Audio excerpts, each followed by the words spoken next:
Mis hermanos, hoy estaba supuesto a predicar la palabra del Señor mi padre y yo iba a estar en El Salvador dando una clase de soteriología en un seminario teológico allá y como ustedes saben, mi hermana pasó a la presencia del Señor, mi hermana mayor Marta pasó a la presencia del Señor la noche del jueves. Entonces, obviamente cancelé el viaje a El Salvador. Mi padre está afectado, es su primogénita, ¿verdad? Y quise apoyarlo hoy, porque sé que también estaba un poco cansado. Entonces, por eso estoy también compartiendo la palabra del Señor con ustedes hoy. Y yo quisiera dedicar esta predicación a la memoria de mi hermana, pero también a un gran ejemplo de esposo, a mi cuñado Osvaldo. Osvaldo es pastor en esta iglesia.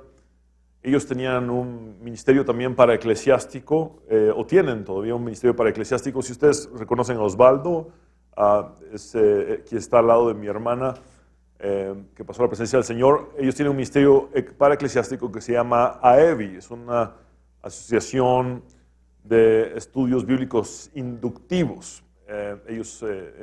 Mi hermana era una de las profesoras, una de las maestras allí, y Osvaldo es también pastor dentro de nuestra iglesia. Él está más en la sede del Camino Real.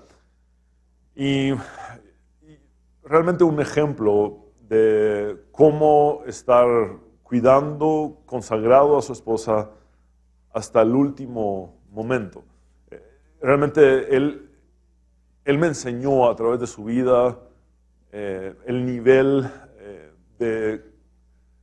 del cumplimiento de los votos matrimoniales.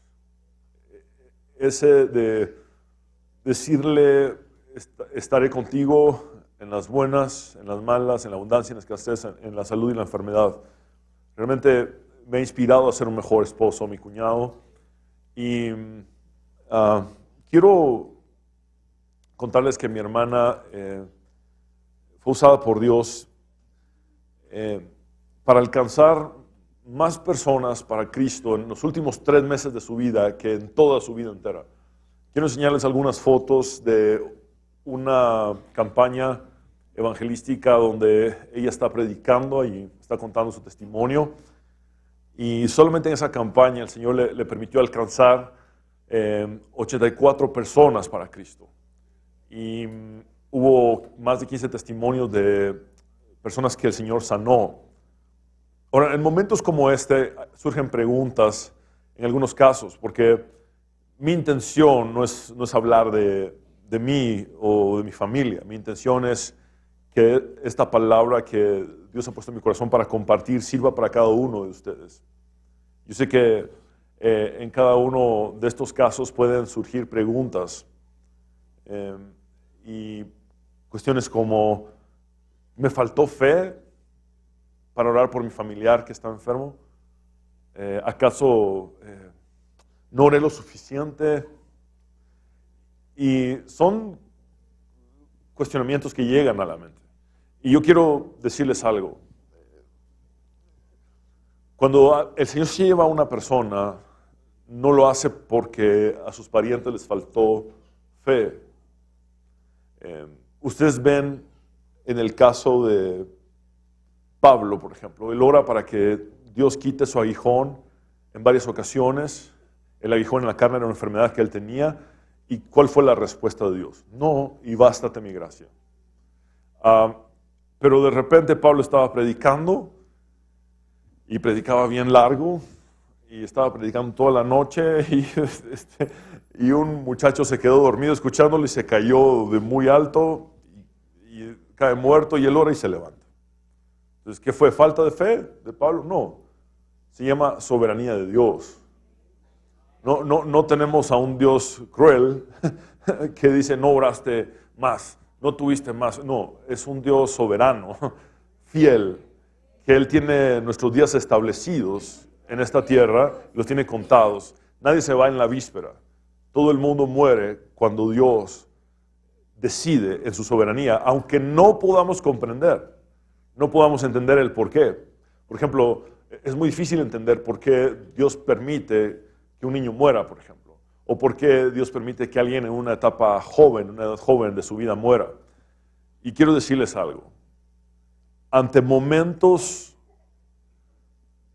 inexplicables, no vivimos basados en preguntas y respuestas, sino que vivimos basados en nuestra fe en Cristo y sus promesas. Porque no vamos a tener respuestas ante muchas preguntas. Nunca vamos a tener respuestas en esta tierra ante muchas preguntas. Pero una cosa sí sabemos. Tenemos la mirada en Cristo, el autor y consumador de la fe.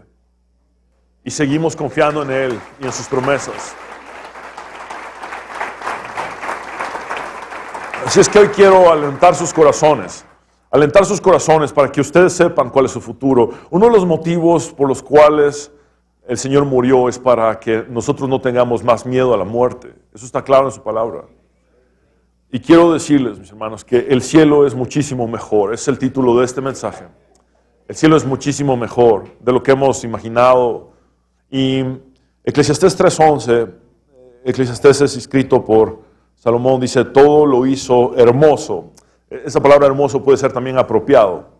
Todo lo hizo hermoso en su tiempo. Por favor, repitan conmigo, su tiempo. Esto habla de sucesos individuales en esta tierra. Habla de una temporalidad terrenal. Pero luego dice, y ha puesto eternidad en el corazón de ellos. Por favor, repitan conmigo, eternidad. Implica continuidad sin límites. Es decir, aun cuando Dios está dentro de los sucesos terrenales que nosotros vivimos, ha puesto en nuestros corazones esa continuidad sin límites, que es la eternidad, sin que alcance el hombre a entender la obra que ha hecho Dios desde el principio hasta el fin. Es decir, esta obra es tan inmensa que no es completamente comprensible por nosotros como seres humanos, pero Dios ha ordenado todos los sucesos de nuestras vidas. Cuando venimos a Él, cuando le servimos, cuando nos entregamos a Él, Dios ha ordenado todos los sucesos y también nos ha dado como seres humanos un entendimiento que mira más allá de lo temporal, hacia lo eterno. De hecho, hay un convencimiento tácito, hay un convencimiento implícito o intrínseco en los seres humanos de que hay algo más allá de esta vida terrenal. Hay algo en nosotros que busca trascender la temporalidad. Hay algo que busca trascender la mortalidad. Ves en todas las civilizaciones antiguas de la tierra el concepto de que hay algo más allá de esta vida. Ves en el ateo más empedernido el hecho de que cuando está en su lecho de muerte se le cruzan pensamientos y peor si hay algo más allá. Te lo aseguro. El peor de los ateos tiene esa corazonada ahí y peor si hay algo más. Pasa su vida tratando de demostrar que no hay Dios y burlándose de la fe de la gente, pero ahí en el fondo, ¿será que me voy a ir al infierno? Si es que sí hay infierno. Es así, es así. ¿Saben por qué? Fuimos creados a imagen y semejanza de Dios y Dios es eterno. Entonces tenemos esa noción de eternidad. Se los muestro en la Reina Valera contemporánea. Dice, en su momento Dios todo lo hizo hermoso y puso en el corazón de los mortales la noción o la conciencia de la eternidad, aunque estos no llegan a comprender en su totalidad lo hecho por Dios. Ahora quiero darles una perspectiva tanto del Antiguo Testamento como del Nuevo Testamento acerca de la muerte física. Así es que vamos a empezar por el Antiguo Testamento. Y quiero ponerlos en el contexto del versículo que voy a leer. Está en Eclesiastés. Eclesiastés, ¿qué es o a qué se refiere este libro? Eclesiastés es un libro de desahogo de Salomón. Salomón se está desahogando ante el gran vacío que le provoca la vida. ¿A qué me refiero? Muy bien, estás hablando de un hombre que no se negó a sí mismo ningún placer. Estás hablando de un hombre que no se negó a sí mismo ninguna mujer. Tuvo 1000 mujeres. Estás hablando de un hombre que no se negó a sí mismo ninguna riqueza. Es decir, todo lo que su imaginación fue capaz de construir, Él lo llevó a la realidad. Fueran así placeres, riquezas, fueran así lo que le trajera cualquier tipo de satisfacción. Fuera así lo que le trajera cualquier tipo de satisfacción. Él llega a esta conclusión: debajo del sol, todo es vanidad. Estamos hablando de un hombre poderoso políticamente, de un hombre famoso políticamente, tenía admiración de reyes de otras naciones. Estás hablando de un hombre que invirtió más en su casa que en el propio templo. Estás hablando de que su jardín eran bosques. Una cuestión exorbitante. Y él dice: debajo del sol todo es vanidad. Y empieza así: vanidad de vanidades, dijo el predicador, vanidad de vanidades, todo es vanidad. Y esa palabra vanidad aparece muchísimas veces en este libro. Y esa palabra vanidad, lo que no muchos saben, es que en hebreo es la palabra hebel, que significa vapor. Cuando él dice vapor, todo es vapor, está hablando de que no hay sentido. Está hablando de un completo vacío. Es una sensación intensa de vaciedad. Y a la vez, la palabra vapor tiene un sentido de efímero, de algo que es muy temporal. La vida no solamente a Salomón le resultó vacía, y les recuerdo que Salomón se alejó de Dios. Les recuerdo que esa poligamia desenfrenada de Salomón lo hizo caer en idolatría, levantó altares para falsos dioses, para complacer a sus mujeres, las acompañaba en sus rituales. Es decir, su corazón se alejó de Dios. Él estaba en un intenso vacío, pero esta palabra vapor no solamente habla de vacío, sino que también de temporalidad, de algo efímero, algo que pasa rápidamente, como el vapor, se esfuma. La vida terrenal es volátil y necesitamos vivirla de acuerdo al propósito de Dios. Fyodor Dostoyevsky dijo: el secreto de la existencia humana no solo está en vivir, sino también en saber para qué se vive. Por eso uno de los libros más vendidos en los últimos tiempos es Vida con propósito, del pastor Rick Warren. ¿Por qué? Porque todo el mundo quiere saber para qué vive. No solamente estar vivo, sino cuál es su propósito en esta tierra. El físico, matemático, filósofo y escritor cristiano, el francés Blaise Pascal, dijo: en el corazón de todo hombre existe un vacío que tiene la forma de Dios. Este vacío no puede ser llenado por ninguna cosa creada. Él puede ser llenado únicamente por Dios, hecho conocido mediante Cristo Jesús. Es decir, se los pongo de otra manera. Todo ser humano tiene un vacío del tamaño de Dios. Y muchos seres humanos no se dan cuenta que ese vacío no se puede llenar con placeres, no se puede llenar con bienes materiales. Y entonces pasan su vida en ese vapor, en ese vacío, en esa temporalidad efímera. Y hoy quiero decirles: no hay nada que vaya a llenar sus vidas, sino solamente Dios. Nada tiene el tamaño de Dios, nada tiene la forma de Dios. Y eso que tú necesitas para sentirte pleno, esa llenura que tú necesitas para sentirte pleno, no es algo que necesitas, sino alguien que necesitas. ¿Quién necesitas? Es Dios mismo, en ti, el único que trae plenitud. Y dentro de este libro, Eclesiastés, Salomón habla acerca de que es mejor la fama o la buena reputación, es el sentido de esta palabra fama. Es mejor la buena reputación que el mejor de los perfumes.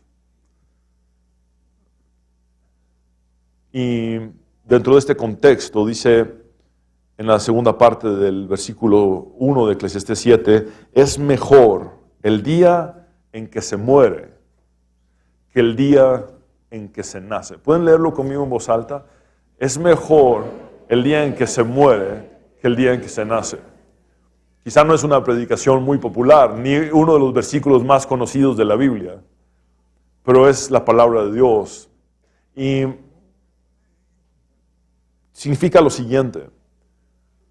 Cuando un bebé nace y lo cargas por primera vez en tus brazos y eres padre o madre, hay expectativas, hay anhelos, hay sueños de lo que puede suceder con esta vida en el futuro. ¿Qué es lo que Dios va a hacer con este niño o con esta niña?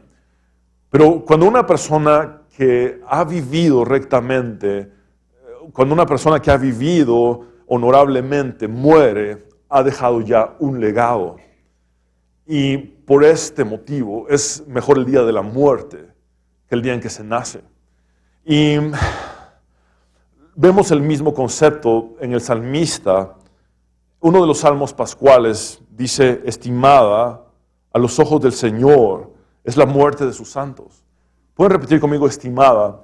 Es la palabra hebrea yakar, que significa preciosa. Preciosa a los ojos del Señor es la muerte de sus santos. ¿Saben que Jesús mismo cantó o recitó este salmo en la última cena con sus discípulos? Lo sabemos porque es uno de los salmos pascuales. Entonces, la misma noche que Jesús fue entregado, que partió el pan con sus discípulos y bebió del vino, cantó esto. Recitó esto. Él sabía que estaba a punto de morir por nosotros, a solo horas de ser clavado en la cruz. Dios no permite que los suyos mueran en vano. Dios no permite que sus santos mueran de balde. Dios tiene un propósito tanto para la vida de los suyos como para la muerte de los suyos. Y es un legado el que queda detrás. ¿Cuál es el legado que tú vas a dejar? ¿Cuál es el legado que yo voy a dejar? Una perspectiva del Nuevo Testamento acerca de la muerte sería la siguiente, y quiero citar directamente a 1 Tesalonicenses 4:13. En el Nuevo Testamento dice: tampoco queremos, hermanos, que ignoréis acerca de los que duermen. Por favor, repitan conmigo: duermen. Este término duermen es Jesús quien lo enseña, primeramente. Cuando Lázaro murió, Jesús estaba lejos de Betania. Y entonces le dice a sus discípulos: Lázaro duerme. Y los discípulos le dicen: no, si está dormido entonces se va a mejorar, se va a recuperar. Y Jesús les dice: bueno, en sus términos humanos les voy a hablar. Se murió. Pero Jesús emplea la palabra dormir. Y el término duermen solo se usa para los que mueren en Cristo. Y hay algo que tengo que explicar. No significa que el alma duerme. El cuerpo físico duerme. El alma nunca duerme. Y vamos a ver cómo está esto claro en la palabra de Dios más adelante. En el momento en que alguien cierra sus ojos en esta tierra, su alma sigue hacia la eternidad. Su cuerpo es el que duerme. Y eso tenemos que tenerlo bien claro, porque hay falsas doctrinas en cuanto a esto, falsas interpretaciones o erróneas en cuanto a esto. El alma nunca duerme, el alma nunca duerme, es el cuerpo físico el que duerme. Y dice Pablo: para que no os entristezcáis como los otros. ¿Quiénes son los otros? Aquellos que no tienen a Cristo, que no tienen esperanza. Hay algo aquí implícito. El creyente, ante la pérdida física de un ser amado, enfrenta tristeza, claro que sí. En ningún lugar de la Biblia se nos enseña que cuando muere uno de nuestros seres amados no sentimos tristeza o no tenemos luto. Por favor, hay una como vieja escuela de no esté triste, celebre porque está con el Señor y vamos a cantar, me alegraré, me gozaré.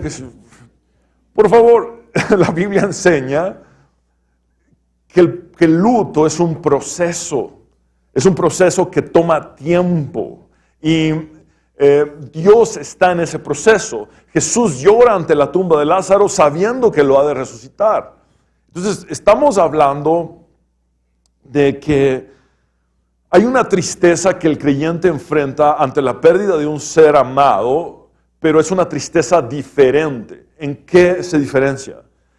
En la esperanza. Es muy distinto estar triste sin esperanza. Esa es la tristeza para muerte. Esa tristeza te puede llevar a una depresión. Esa tristeza sin esperanza lleva a las personas a un suicidio, por ejemplo. Pero nosotros los creyentes en Cristo Jesús tenemos tristeza acompañada de esperanza. Y esa es la diferencia. Es una tristeza para vida. Es una tristeza para vida eterna. Y se los digo de esta manera. Esa esperanza tiene una definición tangible en la palabra de Dios. Si yo te dijera, dame la mejor definición que la Biblia tiene acerca de lo que es la esperanza, definitivamente tendrías que estudiar Hebreos. Hebreos capítulo 6 y versículo 19 dice, tenemos esa esperanza tan fuerte y segura, y aquí nos da el concepto de la esperanza, como un ancla que sostiene el alma. Por favor, repitan conmigo, como un ancla que sostiene el alma. El mayor medio de transporte en el entorno del primer siglo era marítimo. Y todo el mundo estaba familiarizado con el funcionamiento de un ancla. ¿Para qué sirve un ancla? Es para la estabilidad del barco. Es para que el barco no esté a la deriva. Es para que en medio de una tormenta el barco pueda subsistir. Y es exactamente lo que sucede con nuestra alma. Nuestra alma está anclada en Cristo Jesús. Entonces, estamos tristes, tenemos luto, pero nuestra alma no está a la deriva. Nuestra alma no se va a la deriva hacia una depresión, hacia una tristeza sin esperanza. Nuestra alma está anclada en Cristo Jesús. Esa es la esperanza como tal. Nuestra alma está sostenida en la peor de las tormentas y nos da estabilidad en Cristo Jesús, aunque enfrentamos tristeza, aunque lloramos. Y algo en el proceso de luto es lo siguiente: el luto no se provoca y el luto tampoco se frena. El luto no se bloquea y el luto tampoco se provoca. El luto se deja fluir. Porque el mismo principio lo enseña Salomón, que las lágrimas en nuestro rostro traen alivio al corazón. Es parte del proceso de luto. Pero ese luto es estable en Cristo Jesús. Está cimentado en nuestra fe en Cristo Jesús. Es un ancla. Pero ¿sabes qué?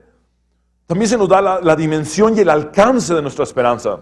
Dice, nuestra esperanza llega más allá de la cortina del lugar santísimo del cielo. Es decir, ¿alguna vez te imaginaste desde esta tierra poder tocar el trono de Dios? ¿Alguna vez te imaginaste desde tu quebrantamiento, encerrado en tu cuarto, llorando, que podías tocar el trono de Dios? Déjame decirte que sí lo hace tu esperanza. Mi esperanza llega hasta el mismo trono de Dios. Pablo, desde la prisión en Roma, escribe en Filipenses 1:20-24, mi principal deseo y esperanza es no fallarle a Cristo. Espero seguir como siempre teniendo el valor necesario para honrar a Cristo a través de mi vida, sin importar si vivo o muero. Porque para mí vivir es servir a Cristo. Literalmente el vivir es Cristo. Ahora, quiero decirles esto. La síntesis completa de la existencia de Pablo es Cristo. Es decir, su vida se trata de Cristo. Su vida, todo lo que él experimenta después de su conversión es Cristo. Cristo, Cristo, Cristo. Su vida se resume a Cristo. Y luego dice, el morir sería una ganancia. Su ganancia sería estar con Cristo. Su ganancia sería que él sabía que incluso su muerte podía ser un instrumento en las manos de Dios para el bien de su reino. Porque Dios no desperdicia la muerte de sus santos. Y el versículo 22 sigue diciendo, pero si sigo viviendo en este cuerpo, aprovecharé más mi trabajo, por eso no sé qué escoger. Es muy difícil escoger entre vivir o morir. Algunas veces quisiera dejar esta vida y estar con Cristo, pues eso sería mucho mejor. Pero quedarme en la tierra es mucho más necesario para seguirles ayudando a ustedes. Pablo sabía que si Dios lo dejaba con vida, era para el crecimiento espiritual de los filipenses. Aunque sabía que partir, es el término que él usa, partir del cuerpo, salir del cuerpo es lo que implica, era mucho mejor. Y es aquí donde podemos entender que en el momento en que cerramos nuestros ojos en este mundo, es el momento en el que los abrimos en la eternidad y estamos delante de nuestro Señor Jesucristo. Es inmediato. El alma prosigue hacia la eternidad. De hecho, nos dice la palabra de Dios que el Señor es el pastor que nos guía más allá de la muerte. Es decir, Él no es solo tu pastor en esta tierra, es tu pastor que te toma de la mano y te dice, vamos de la temporalidad hacia la eternidad. Entonces, cuando cierras tus ojos en esta vida, los abres delante del Señor Jesucristo, tu Salvador, tu Señor. La ausencia de nuestro cuerpo físico es unión completa con Cristo. Es unión completa con Cristo. Todo lo que nos separa en este momento de esa dimensión donde podríamos estar y ver con nuestro Señor Jesús es este cuerpo de corrupción.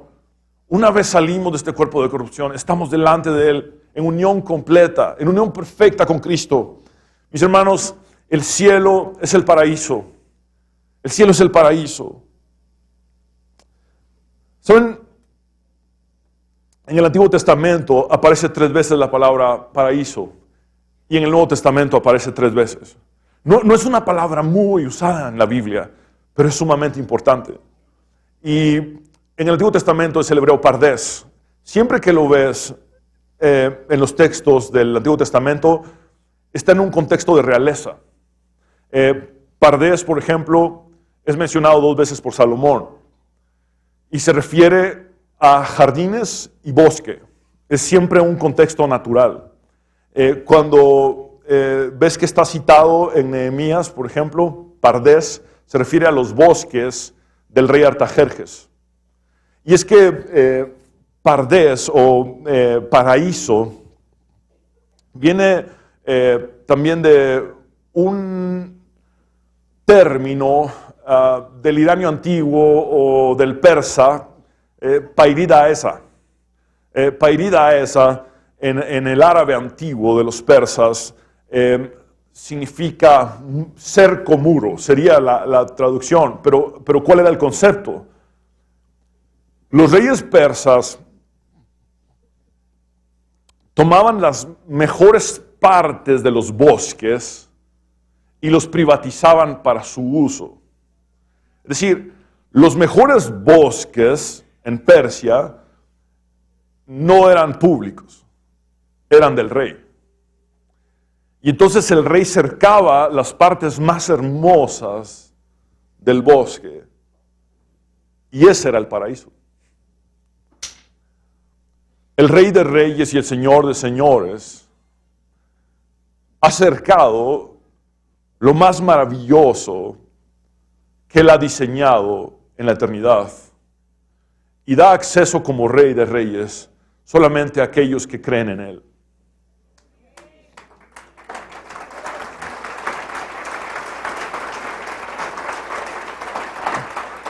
Y podemos tener esta convicción: el cielo es un lugar lleno de naturaleza. Se los pongo de esta manera. ¿Les parece hermosa esta tierra? ¿Les parecen maravillosas unas cataratas como las de Iguazú, por ejemplo, en Sudamérica? ¿Les parece hermoso el lago de Atitlán? Cuando se paran enfrente y ven volcanes alrededor de un lago. ¿Saben qué? Todavía hay algo mejor que Dios ha diseñado. Es decir, estamos hablando de una expresión del máximo potencial infinito, una expresión del máximo potencial eterno, ilimitado de Dios, expuesto en un solo lugar, llamado paraíso. Donde no hay tristeza, donde no hay llanto, donde no hay dolor, donde no hay enfermedad. Y quiero llevarlos en un recorrido breve de las 3 veces que la palabra paraíso es mencionada en el contexto del Nuevo Testamento. Una vez es mencionada por Jesús, una vez por Pablo y una vez es registrada por Juan. Y vamos a ver el punto número 1. El cielo es un paraíso de grandes historias. ¿A qué me refiero con esto? Ya van a entender a qué. Lucas 23, 39 al 43 dice: y uno de los malhechores que estaban colgados le injuriaba diciendo: si tú eres el Cristo, sálvate a ti mismo y a nosotros. Jesús en este momento estaba clavado en la cruz, en medio de dos criminales. Uno de estos criminales se burló de él, pero venía de un cúmulo de burlas. Los gobernadores se habían burlado de él, los soldados se habían burlado de él, la gente se había burlado de él, y ahora incluso uno de los criminales que estaba muriendo a su lado se estaba burlando de él. Pero el otro criminal reprendió al que se estaba burlando de él, diciéndole: ¿ni aún temes tú a Dios estando en la misma condenación?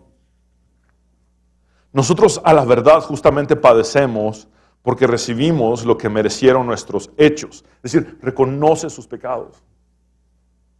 Mas ningún mal hizo, reconoce la santidad de Cristo. Y dijo, ahora repitan conmigo, dijo. Aquí está la importancia de la gramática en el idioma original. Este verbo dijo es un verbo en tiempo imperfecto. ¿Saben qué implica esto?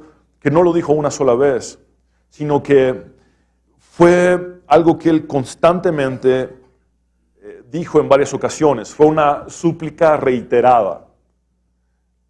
Y esa súplica reiterada, en esencia, era la siguiente. Le dijo a Jesús: acuérdate de mí cuando vengas en tu reino.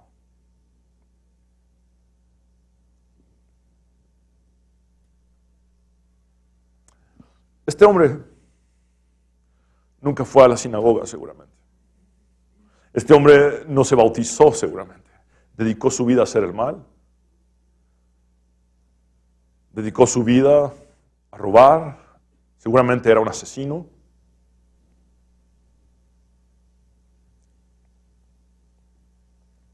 No cumplió con nuestros protocolos evangélicos. No fue a un retiro espiritual. No pasó al frente después del culto. No repitió la oración de fe. No levantó la mano. Estaba clavado. Todo lo que le dijo a Jesús fue: acuérdate de mí. Mis hermanos, muchas veces nosotros inventamos tantos protocolos. Y muchas veces le decimos a la gente, yo he escuchado ciertas historias de una persona que viene preocupada: pastor, es que yo me entregué a Cristo, pero como no pasé al frente, un hermano me dijo que entonces, como yo no había confesado a Cristo en público, entonces Cristo me iba a negar delante de los ángeles. ¿Qué? Por favor, salgamos de la ridiculez protocolaria. Estamos hablando de un poderoso Salvador.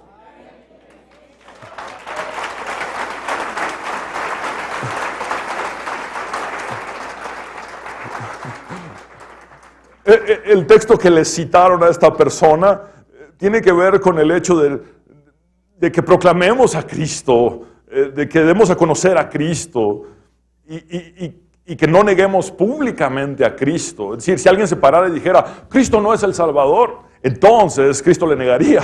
Pero no tiene nada que ver con el hecho de si pasó al frente o no, si levantó la mano o no. Estamos hablando de un poderoso Salvador que es capaz de salvar a un criminal que nunca hizo nada bueno en su vida, pero que le dijo: acuérdate de mí. Por eso el cielo es un lugar de grandes historias.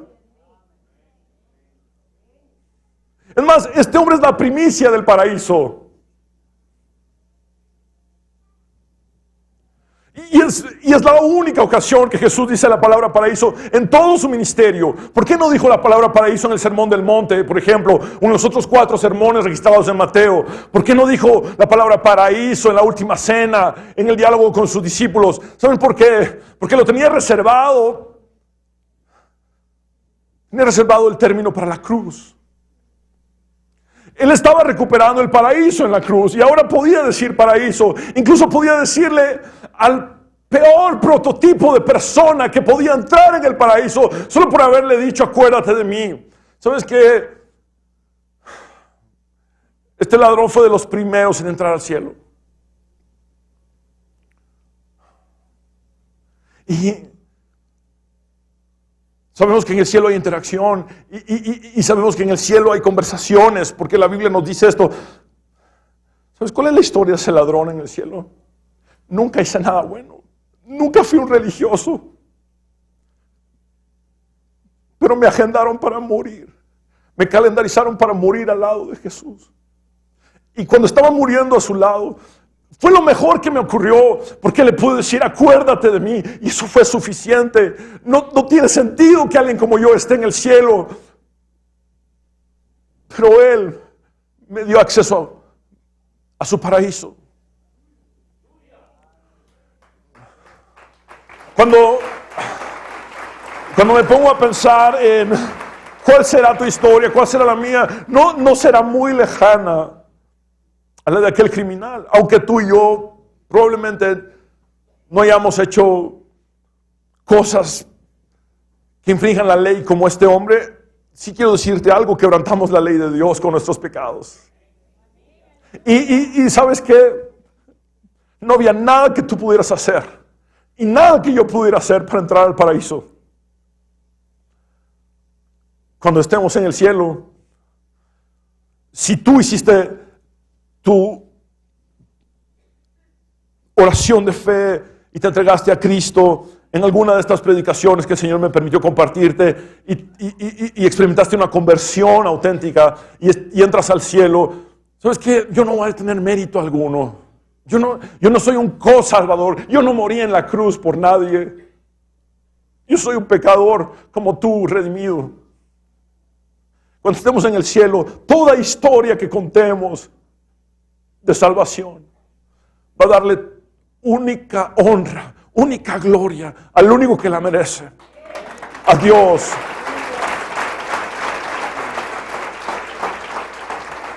Y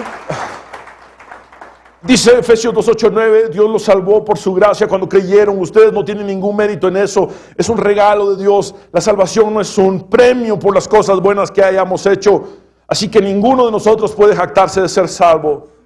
En la Reina Valera 1960 dice, porque por gracia sois salvos por medio de la fe, y esto no de vosotros, pues es un don de Dios, que no es por obras para que nadie se gloríe.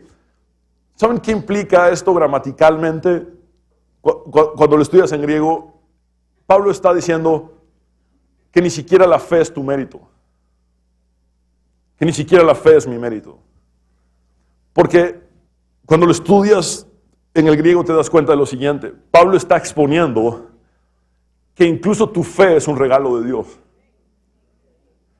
Es decir, no tienes ni siquiera el derecho de decir, no, porque yo tengo fe en Él, es que soy salvo. Ni siquiera, porque no tendrías fe si no fuera por Él, porque Él te la regaló.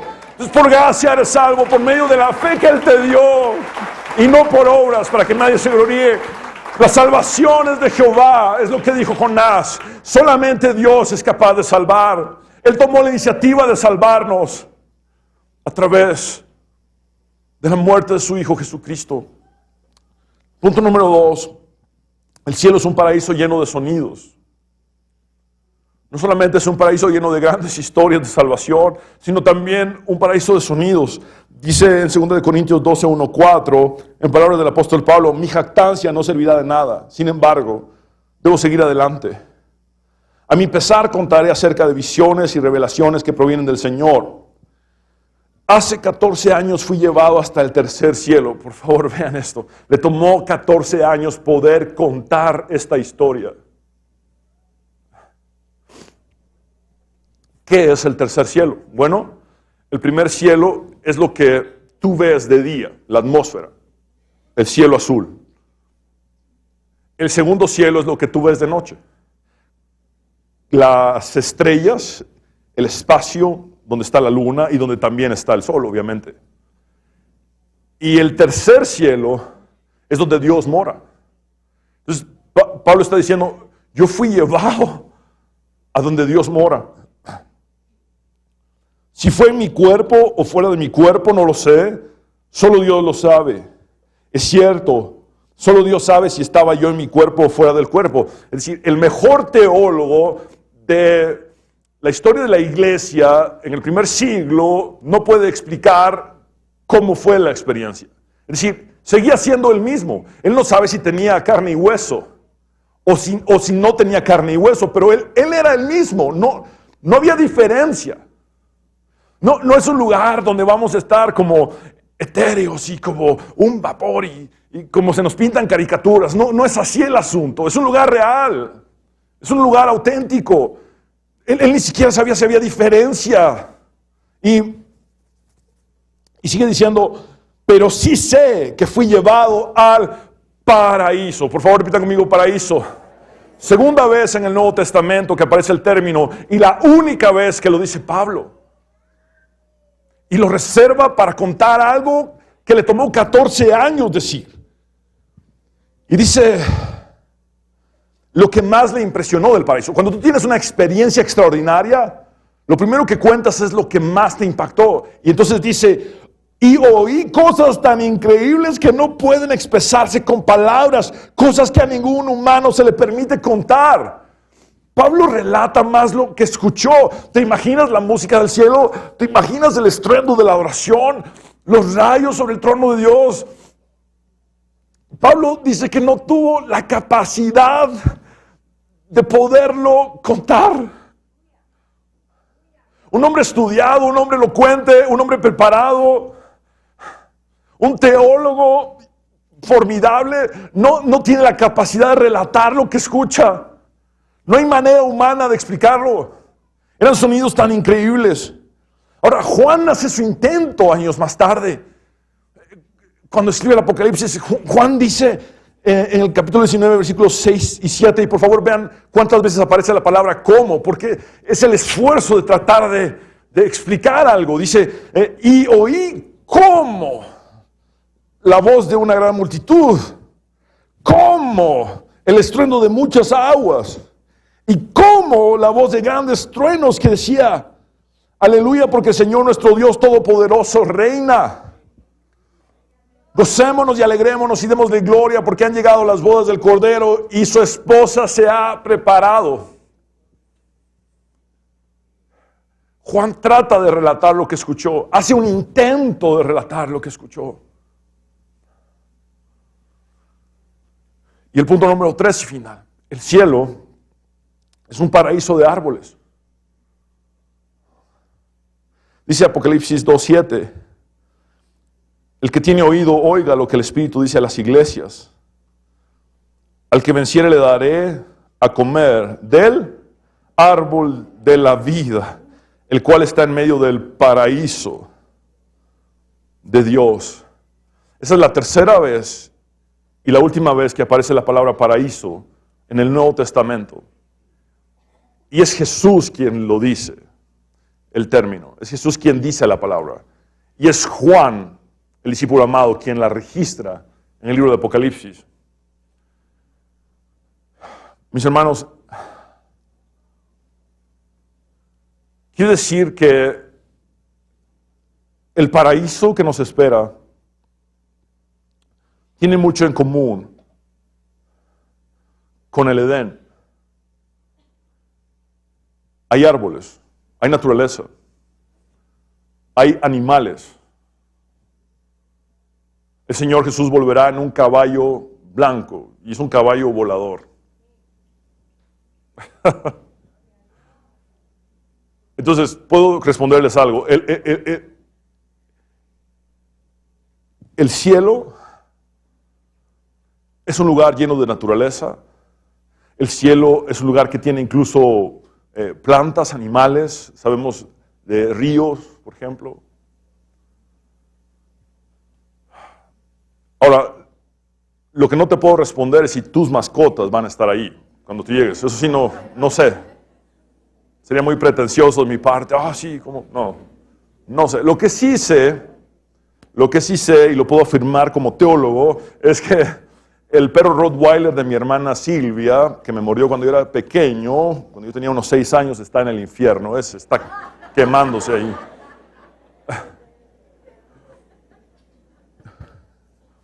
Y cuando he visto las mascotas Solaris Wind, digo, bueno, sí, tal vez podrían ir al cielo. Es un misterio.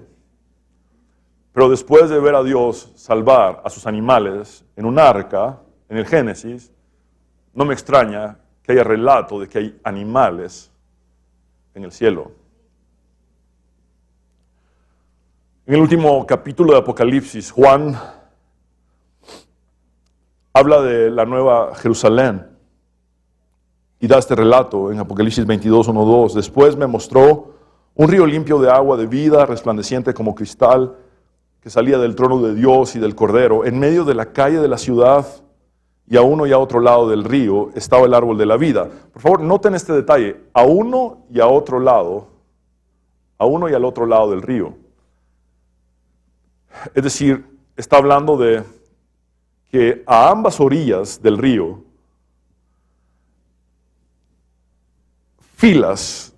se encuentran filas de árboles de la vida. El árbol de la vida es símbolo de inmortalidad, de eternidad. Y sigue diciendo que produce 12 frutos, dando cada mes su fruto, es decir, va a haber una conciencia de tiempo, van a haber estaciones también, y las hojas del árbol eran para la sanidad de las naciones. Cuando ves el relato del Génesis, ves similitudes con el paraíso futuro que nos espera, pero también cuando comparas los textos entre Apocalipsis y el Génesis, te das cuenta que hay un paraíso mejorado aún en el Apocalipsis. Veamos en Génesis 2, 8, 9, dice, y Jehová Dios plantó un huerto en Edén al oriente y puso allí al hombre que había formado, y Jehová Dios hizo nacer de la tierra todo árbol delicioso a la vista y bueno para comer, también el árbol de vida en medio del huerto y el árbol de la ciencia del bien y del mal. Pero ahora estamos hablando de que la Nueva Jerusalén tiene el trono de Dios. Yo no veo en Génesis que esté el trono de Dios. Vemos en la Nueva Jerusalén que un río sale del trono de Dios. En el Génesis vemos que hay un solo árbol de la vida y en la Nueva Jerusalén son árboles de árboles de árboles de árboles de la vida. Estamos hablando de que Dios tiene aún un mejor paraíso del que alguna vez perdimos para nosotros.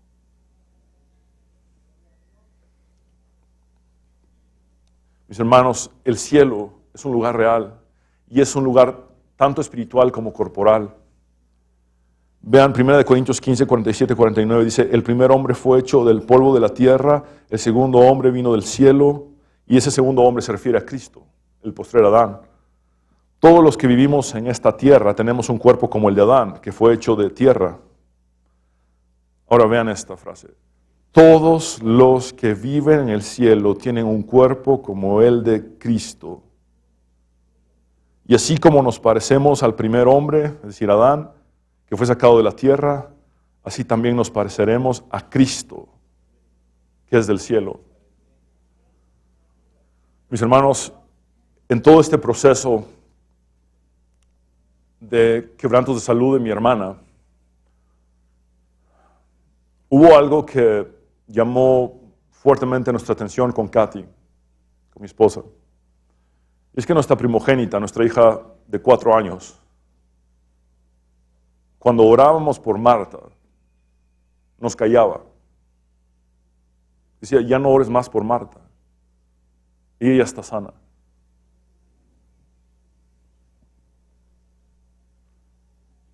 Entonces, nosotros con Katy nos mirábamos y luego nos preguntábamos, ¿cómo una niña de 4 años puede decir algo así? Y volvíamos a orar por Marta y nos volvía a callar. Y decía, no ore más por la tía Marta, que la tía Marta está sana. Incluso nosotros creímos que Dios la iba a sanar físicamente. Y cuando Dios se llevó a mi hermana era como no entender qué pasó. En algún momento creímos que Dios nos estaba hablando de una sanidad física, pero Mi esposa hace un devocional con mis hijas el día del funeral de mi hermana. Mi esposa Katy hace un devocional con mis hijas para agradecerle a Dios por la vida de su tía. Y es ahí donde Sara le dice, viste, yo te dije que Dios la iba a sanar porque ahora ella está en el cielo y está bien.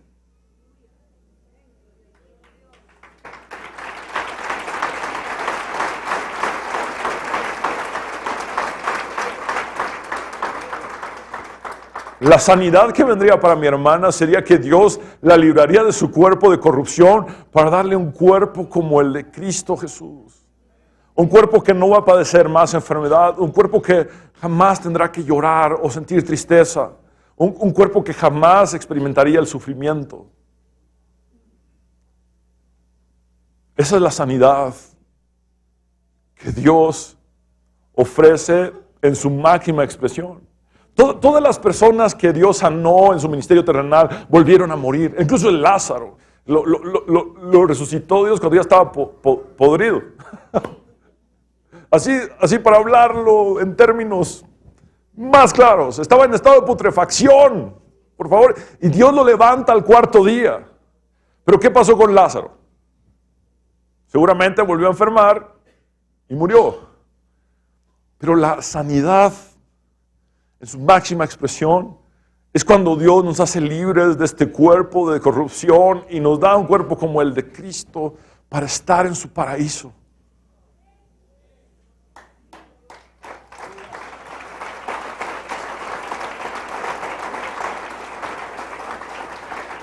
El pecado arrojó al hombre de un paraíso. La gracia lo introduce en el paraíso eterno.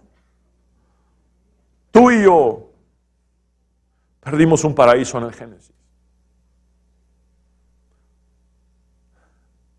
Pero Cristo recuperó el paraíso en la cruz. Y ahora nos introduce a un paraíso incluso mejor que el del Edén. En la profecía de Zacarías, el padre de Juan, dice lo siguiente: y nos levantó un poderoso Salvador. Por favor, repitan conmigo: poderoso Salvador.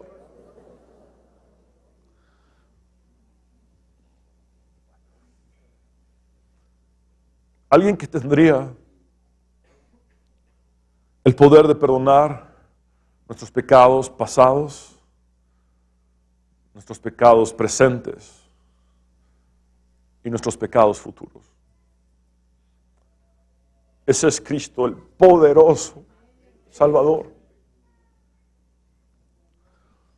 Aquel que, como dice Lucas 19:10, aquel que vino a buscar y a salvar lo que se había perdido. Y noten, no solo quién se había perdido, sino lo que se había perdido.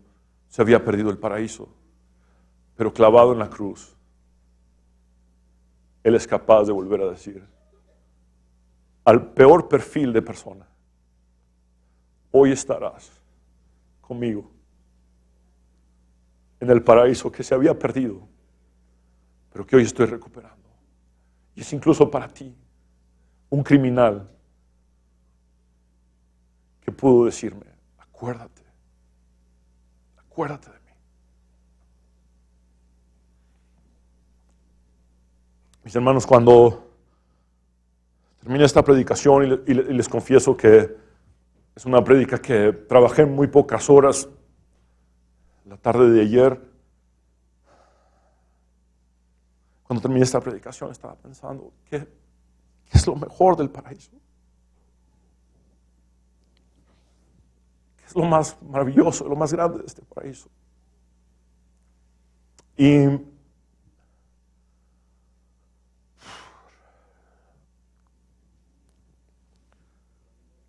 me puse a pensar,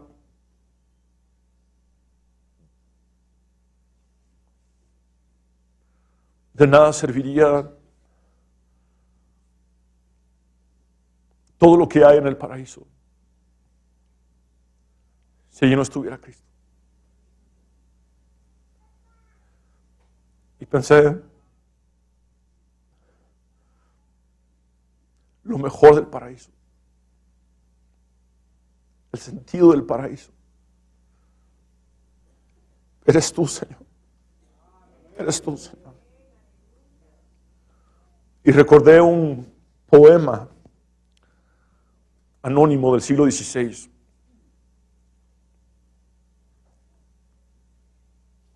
Que fue escrito hace 500 años. Y se los voy a leer. Dice: no me mueve, mi Dios, para quererte el cielo que me tienes prometido, ni me mueve el infierno tan temido para dejar por eso de ofenderte. Tú me mueves, Señor. Muéveme el verte clavado en una cruz y escarnecido. Muéveme ver tu cuerpo tan herido. Muévenme tus afrentas y tu muerte. Muéveme, en fin, tu amor. Y en tal manera que aunque no hubiera cielo, yo te amara. Y aunque no hubiera infierno, te temiera. No me tienes que dar porque te quiera, pues aunque lo que espero no esperara, lo mismo que te quiero, te quisiera.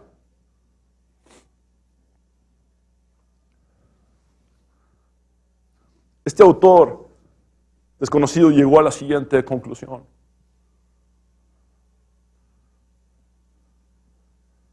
no es por ir al cielo que te sigo o que te amo, es por ti. Es por ti, Cristo, que aunque no hubiera cielo, igual yo te seguiría, igual yo te amaría.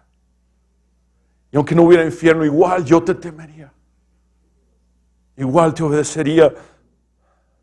¿Saben, mis hermanos? Me preocupa cuando llevamos todo a una dimensión tan escueta como la siguiente.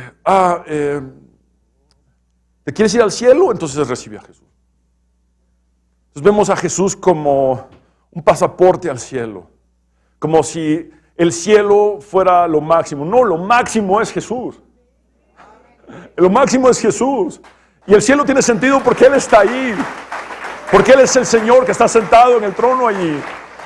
Es como cuando tomamos a un niño chiquito y le decimos, ¿cielo o infierno? Y esto es bien evangélico, ¿verdad? ¿Cielo o infierno, mijito? Mira, el cielo, angelitos, todo lindo, calles de oro, como de las definiciones que da el Apocalipsis, incluso de la Nueva Jerusalén, el río en el centro y los árboles. Pero la otra opción, mi hijo, es el infierno. Ahí te quemas. Ahí en el infierno está Satanás con sus cachos. Y el niño que dice, cielo, Jesús, hemos llevado las cosas algo tan sin sentido a veces. Todo se trata de Cristo Jesús. Todo. No es por ir al cielo, es por quién Él es. Y el sentido de ir al cielo es porque allí está Él, nuestro poderoso Salvador, que es capaz de decirnos, tú estarás conmigo en el paraíso. Les invito a que nos pongamos de pie, vamos a orar, mis hermanos. Señor Jesús, te damos gracias de todo corazón por el aliento que nos das con tu palabra. Te pido por mis hermanos que están enfrentando una tristeza según el mundo. Sácalos de allí, Señor. Porque esa tristeza es para muerte. Sácalos de allí. Te ruego por aquellos que puedan estar en depresión o aquellos que tengan un luto no resuelto, Señor, que puedan experimentar lo que es la tristeza llena de esperanza. Una esperanza que va desde nuestro quebrantamiento hasta tocar tu trono, Dios, el ancla del alma. Que no estén más sus emociones a la deriva, que no estén más, Señor, sin rumbo, porque están anclados en ti, Cristo Jesús. Señor, sabemos que no se hundirán en la tormenta, porque están anclados en ti. Esa es su esperanza, Señor. Tristeza con esperanza, tristeza con esperanza. Señor, llévalos en este proceso de luto a través del consuelo que da tu Espíritu Santo. Aquel que es capaz de hacerse partícipe de nuestro sufrimiento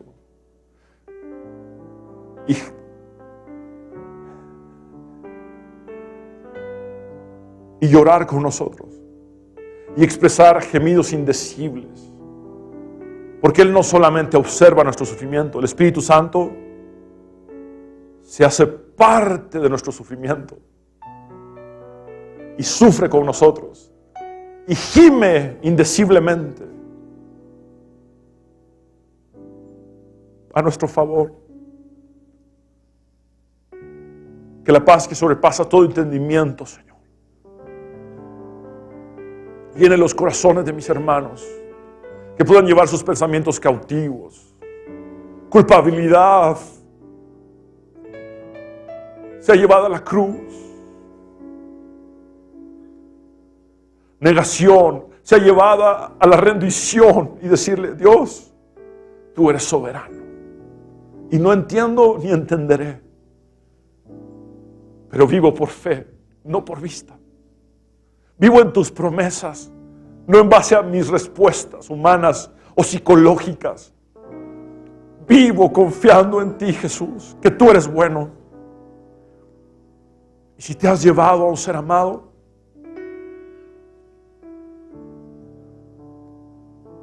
sé que lo volveré a ver. Pero ante todo, lo más importante es que te veré a ti, Cristo Jesús. Gracias por darle sentido al paraíso.